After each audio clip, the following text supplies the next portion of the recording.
Serial بسمل کی آنے والی ایپیسوڈز بہت انٹرسٹنگ ہونے والی ہیں۔ ویورز اب آنے والی ایپیسوڈز میں دیکھیں گے کہ موسیٰ بہت زیادہ غصے میں ہوتا ہے اور اپنی امی سے کہہ رہا ہوتا ہے کہ یہ گناہ ڈیڈ نے کیا ہے، لیکن میں لوگوں سے نظریں نہیں ملا پا رہا، ان کی وجہ سے مجھے اپنی نظریں جھکا کے چلنی پڑتی ہیں۔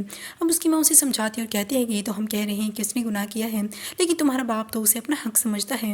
اور دوسری طرف اب کہ مارتھا سے کہہ رہا ہوتا ہے کہ دھوکہ دینے والوں کی میری زندگی میں کوئی جگہ نہیں، کوئی ویلیو نہیں۔ مارتھا کہتی ہے کہ ہم تو صرف اور صرف آپ کی زندگی اور آپ کا گھر بچانا چاہ رہے تھے، لیکن تو ایسا کرتا ہے کہ مارتھا کو اب جاب سے ہی نکال دیتا ہے، جو اس کی اتنی پرانی ملازمہ رہ چکی ہے۔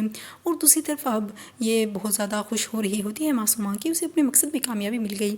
اب جب بہت زیادہ غصے میں ہوتا ہے موسیٰ اور اپنے ابو سے غصے میں بات کر رہا ہوتا ہے تو قریبی آگے سے اسے دو باتیں سنا دیتا ہے کہ تم مجھ سے تمیز سے بات کرو، میں تمہارا ابو ہوں، جس کی وجہ سے موسیٰ بھی بہت زیادہ ڈسٹرب رہنے لگا ہے۔ اور اس کے علاوہ ریحام بھی، جن کو تو اب تو کسی کھاتے میں ہی نہیں لاتا اور ان کی کوئی پرواہ نہیں کرتا۔ اب معصومہ کی ماں اسے سمجھا رہی ہوتی ہے کہ پہلے بھی اس شادی کی وجہ سے ہماری بہت ہی زیادہ بدنامی ہو چکی ہے، میں اور مزید بدنامی کوئی نہیں چاہتی۔ معصومہ کہتی ہے کہ امی بدنامی تو ہونی تھی، وہ تو ہو گئی، بدنام تو ہم ہو ہی گئے، لیکن جب سب کے سامنے سرخرو تب ہوں گے جب توقیر مجھے سب کے سامنے قبول کریں گے۔